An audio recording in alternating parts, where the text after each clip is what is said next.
Psi science is the rigorous, ongoing scientific pursuit of experimenting and testing the validity and reliability of so-called psychic or paranormal phenomena. Common psi abilities include such things as mind-to-mind connections, telepathy, mind-over-matter interactions, psychokinesis, perceiving distant places, people, objects, or events, clairvoyance, perceiving the future, precognition, prophetic dreams, déjà vu, spiritual healing, the power of prayer and intention, intuition, gut feelings, and the sense of being stared at. Dean Radin wrote, "There are words for psi experiences in every language, from Arabic to Zulu, Czech to Manx Gaelic. The universality of the words reflects the fact that these phenomena are basic to human experience, and indeed psi experiences have been reported by people in all cultures, throughout history, and at all ages and education levels." A meta-analysis of every psi experiment performed and published in the English language over the past century was recently conducted by Dean Radin, senior scientist at the Institute of Noetic Sciences. Statistically analyzing the data from all 1,019 controlled studies produced the astonishing result of 1.3 times 10 to the 104th power to 1 against chance. That is 13 with over 100 zeros after it, to 1, odds against the results being due to coincidence.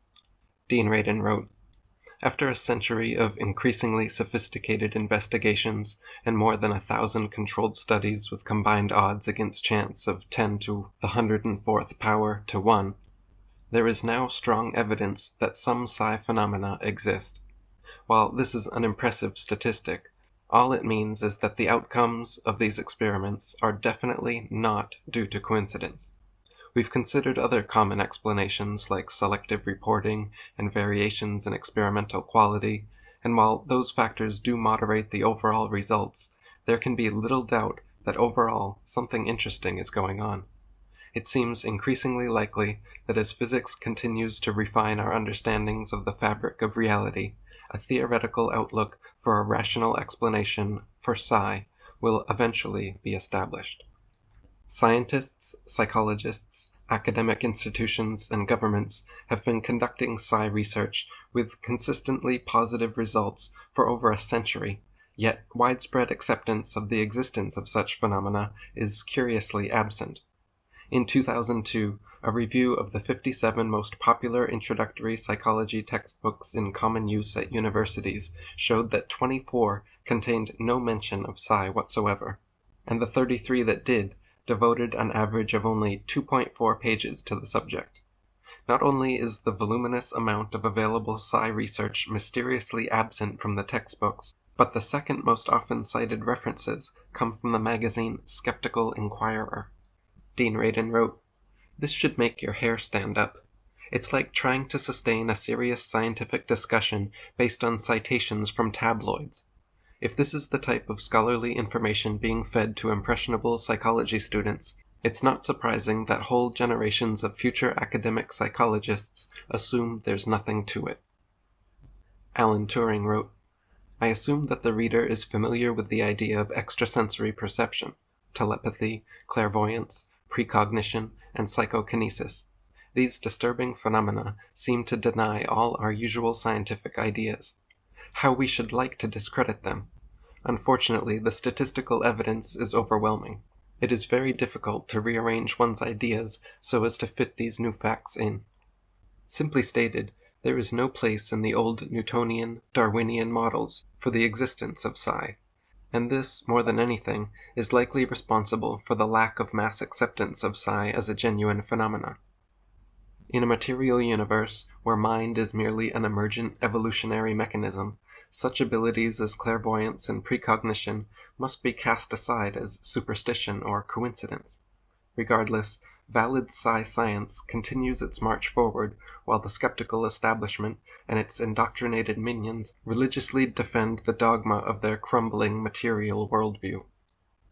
Dean Radin wrote, Pick up practically any scientific or scholarly journal, and you'll quickly find that researchers are always engaged in vigorous debates and controversies. The moment a discipline collapses into a single set of beliefs, constructs, or even methods, it's no longer science, it's religion. Thomas Eder wrote, "When a belief is widely held in the face of overwhelming evidence to the contrary, we call it a superstition. By that criterion, the most egregious superstition of modern times, perhaps of all time, is the scientific belief in the non-existence of psi." The term telepathy was coined in 1882 by Frederick Myers, founder of the Society for Psychical Research, during his investigation into what was formerly known as thought transference. Reports and documented cases of thought transference abound in almost every culture dating back for millennia, but during the 20th century the scientific method was applied and repeatable experiments were performed which proved, with combined odds against chance of trillions to 1, that telepathy is indeed a genuine phenomenon.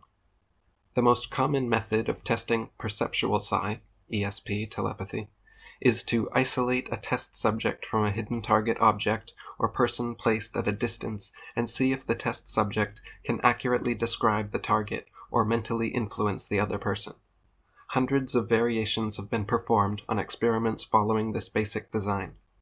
Dean Radin wrote, "A classic experiment in telepathy was reported in 1923 by Dr. H.I.F.W. Brugmans and his colleagues in the Department of Psychology at the University of Groningen, the Netherlands. In this experiment, a 23-year-old physics student named Van Dam was investigated for his claimed telepathic abilities. He was placed inside a curtained booth, blindfolded, and asked to place his arm under the curtain to select one square on a 6x8 checkerboard placed on a table next to the curtain. The target square Van Dam was attempting to select was determined randomly by the experimenter on each trial. An assistant experimenter knew the target square and tried to mentally influence Van Dam's arm movements to guide him to select the correct target square. The results of the experiment were extremely significant, with 60 successes out of 187 trials, rather than the 4 expected by chance. That's associated with odds against chance of 121 trillion to 1. A second classic experiment that has withstood the test of time is the ESP card test, as popularized by J.B. Rhine's Parapsychology Laboratory at Duke University. This test involved cards imprinted with one of 5 symbols: circle, square, wavy lines, star, and triangle. In a typical experimental run, the deck was thoroughly shuffled, and then one person would select each card in turn and try to mentally send the symbol on that card to a distant person. This technique made it possible to collect hundreds of trials quickly in a wide variety of environments and under controlled conditions. Rhine's 1940 book Extrasensory Perception After 60 Years combined his 60 years of ESP research, 188 different experiments with thousands of trials, in which even the most highly controlled studies had odds against chance of 375 trillion to 1. In 1933, Hubert E. Pierce, Jr., a student of J.B. Rhine's at Duke University, introduced himself saying that he had inherited his mother's clairvoyant abilities and would be willing to scientifically test and verify his skills. For the next 7 months, Rhine worked with Pierce, devising, performing, and documenting the now famous Pierce-Pratt distance telepathy tests at his Duke Parapsychology Lab. The experiment consisted of 700 runs through 25-card ESP decks, with Pierce acting as the telepathic receiver while another student, Gaither Pratt, was the sender. Pratt simply laid down 1 card per minute and concentrated on it, while Pierce, from another building on campus, attempted to telepathically read and/or clairvoyantly see each card. After 1,850 trials, Pierce guessed the correct card 558 times, 32%, which is 188 times above chance expectation, 20%. Though this 12% difference may not sound like much, it is associated with odds against chance of 10 octillion to 1. Another popular and often replicated psi experiment is known as the Gans field telepathy test.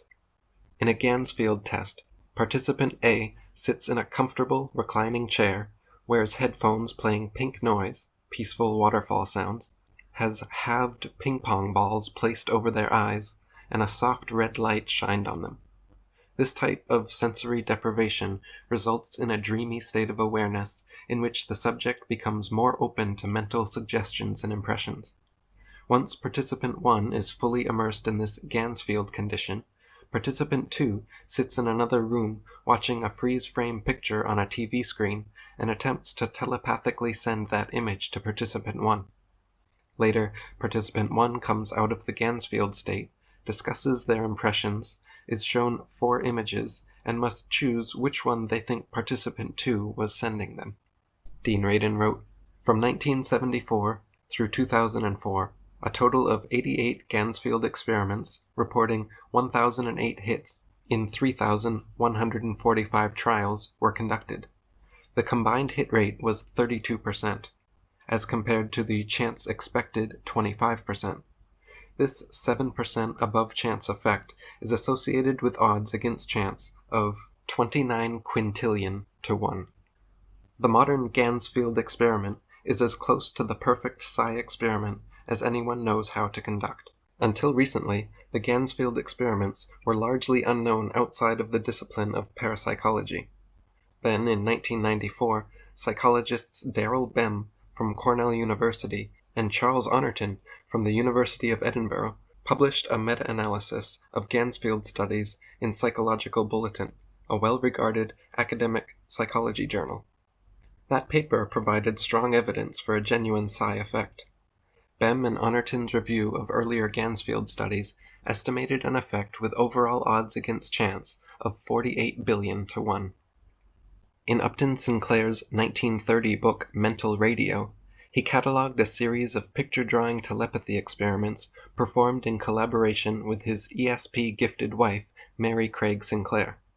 During these tests, Upton or friends and family would sketch a small object, and then Mary, in another room, another house, or even miles away, would mentally perceive the image and reproduce the sketch herself. Mental Radio contains scores of these sketches which show incredible similarities far beyond what anyone would expect by chance. In conclusion to these experiments, Upton Sinclair wrote, "There isn't a thing in the world that leads me to write this book except the conviction which has been forced upon me that telepathy is real, and that loyalty to the nature of the universe makes it necessary for me to say so. It is foolish to be convinced without evidence, but it is equally foolish to refuse to be convinced by real evidence." A second example of picture-drawing experiments is described in the book Mind to Mind, published in 1948 by French researcher René Warcollier. Warcollier was already convinced that telepathy existed through the work of Rhine and others, so his books primarily explored how it worked. He noted that images were not transmitted like photographs, but were scrambled, broken up into component elements, which are often transmuted into a new pattern. What Warcollier demonstrated is compatible with what modern cognitive neuroscience has learned about how visual images are constructed by the brain. It implies that telepathic perceptions bubble up into awareness from the unconscious and are probably processed in the brain in the same way that we generate images in dreams. And thus telepathic images are far less certain than sensory-driven images and subject to distortion. A third picture-drawing experiment was conducted in 1941 at Cambridge University by psychologist Watley Carrington. He recruited 250 students to attempt to replicate sketches in a series of 5 experiments, with 10 drawings each for a total of 50 targets. By the end of the study, Carrington had collected 2,200 student sketches, which he then cross-matched with the original 50 possible targets. Amazingly, he found 1,209 drawings, 55%, were similar to the targets. And this is from 250 different students with no particular ESP gifts or previous experience. Another telepathy test that has been scientifically investigated for nearly a century is the sense of being stared at. In a typical study of this sort, participant 1 stands with his back turned to participant 2, who stands a few meters behind him. Next, Participant 2 flips a coin to decide whether he will stare at the back of Participant 1's head for 10 seconds or look away for 10 seconds. After the 10 seconds pass, Participant 1 records their impression, yes or no, and the coin is flipped again for the next trial.